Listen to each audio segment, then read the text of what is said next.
गुरुर्ब्रह्मा गुरुर्विष्णु गुरुर्देवो महेश्वरा गुरुर साक्षात् परम ब्रह्मा तस्मै श्री गुरुवे नमः। ओम डिम डिम डिंकत डिम्ब डिम्ब डम रूपाणो सदा यस्य वै फुं फुं फुंकत सर्पजाल हरदम घम घम च घंटारवं वं वं वंकत वंब वंब वहन कारुण्य पुण्यात् परम भंग भंग भंकत बंब बंब नयनम ध्यायेत शिवम शंकरम यावत तोये धरा धरा धर धरा धारा धरा भूधरा यावत् चारु चारु चारु चमरम चामी करम चामरम यावत रावण राम राम रमणम रामायणे युक्ताम तावत भोग भोग भोग पतुलम योगायते नित्यस यस्याग्रे द्राट द्राट द्रुट द्रुट ममलम तंट तंट तंट तम तैलम तैलम तु तैलम कुकु कुकु कुकुमम खंक खंक सखंकम दंस दंस दंस दुहिचकितम भूपकम भूयनालम ध्याय सुसुलाः पातु वह चंद्रचूड़ः गात्रम भसम सितम सितम च हसितम हसते कपालम सितम खट्वांकैतम स्वाहा कर्णे सिते कुंडले गंगा प्रणीता जटा बिंबिसितो मूर्धनि सोयं शुद्धातु धूम पापच्यम सर्वदा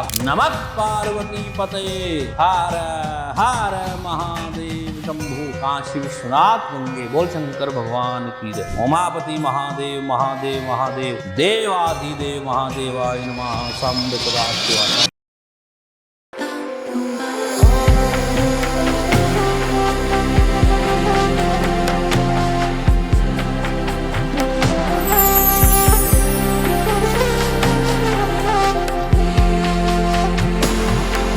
तो आपने जो अभी ये मंत्र सुना, ये रावण द्वारा गाया गया मंत्र है।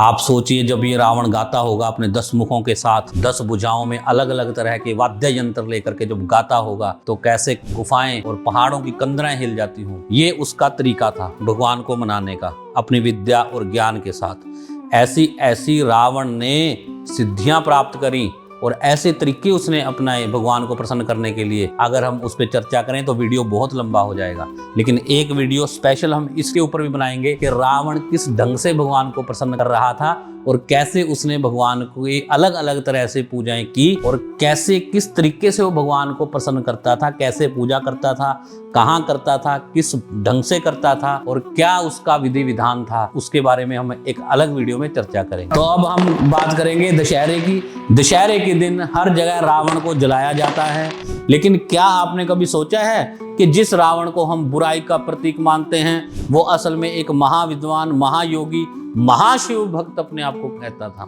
इतना ज्ञानी था कि खुद भगवान राम ने लक्ष्मण से कहा था कि जाओ उनके चरण छुओ, उनसे कुछ सीखो। आज हम रावण के उस रूप को समझेंगे जो शायद आपने कभी सुना ही नहीं होगा। अंत तक देखिए, ये आपकी रावण के प्रति सोच को बदल देगा। रावण को सिर्फ लंका का राजा नहीं कहा जा सकता, वो वैद्य था, तांत्रिक था, ज्योतिष था, संगीतकार था और मंत्र शस्त्रों का उसको महाज्ञान था। उसने आयुर्वेद पर ग्रंथ लिखे, वेदों और शास्त्रों का अध्ययन किया। इतना बड़ा तपस्वी था कि खुद भगवान शिव को प्रसन्न करके उसने दिव्य शक्तियां प्राप्त की। और आप सभी लोग जानते हैं किस प्रकार उसने कैलाश पर्वत को हिला दिया था, जिसके कारण भगवान शंकर को अपना अंगूठा दबा करके कैलाश पर्वत का बोझ उसकी भुजाओं के ऊपर आ गया था। तो ये दूसरी बात है। रावण के पास ऐसी विद्या थी जिससे वो प्राणियों के रोग दूर कर देता था, मंत्रों से प्रकृति को नियंत्रित करता था और ग्रहों का ज्ञान में भी उसका विशेष योगदान था। सभी ग्रह उसने अपने घर में स्थापित कर रखे थे।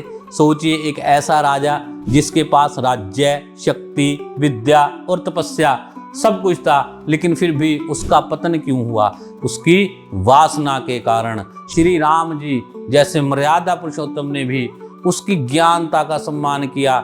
जब लक्ष्मण ने कहा रावण तो दुष्ट है, उसके पास क्या सीखने के लायक है, तो श्री राम जी ने कहा रावण में ज्ञान, तपस्या और विद्या की कमी नहीं है, उनके चरण स्पर्श करो और विनम्रता से सीखो। ये बात हमें बताती है कि सच्चा ज्ञानी वो नहीं होता जो सिर्फ अपनी शक्ति दिखाए, बल्कि वो होता है जो अपने ज्ञान को धर्म के लिए उसका प्रयोग करे। रावण के पास सब था, लेकिन अहंकार और वासना ने उसे पतन की ओर धकेल दिया। और यही हमारे लिए सबसे बड़ा सबक है। क्या सबक है हमारे लिए? आज भी जब हम दशहरे पर रावण का पुतला जलाते हैं तो सिर्फ बुराई को जलाना काफी नहीं है, हमें उसके ज्ञान से भी हमें सीखना चाहिए। हमें अपनी विद्या का सही उपयोग करना चाहिए। विनम्रता के साथ, प्यार के साथ अगर हम अपनी शक्ति और ज्ञान को अहंकार में बदल देंगे तो वो हमें खुद ही बर्बाद कर देगा। इसलिए दशहरे का असली संदेश है बुराई का विनाश, लेकिन साथ ही ज्ञान और विनम्रता को भी हमें अपनाना चाहिए। रावण हमें बताता है ज्ञान बिना विनम्रता के अधूरा है, उसका कोई फायदा नहीं है। तो इस दशहरे अपने अंदर के अहंकार को जलाइए और अपने ज्ञान को सेवा और धर्म के लिए इस्तेमाल कीजिए। जय श्री राम। हर हर महादेव।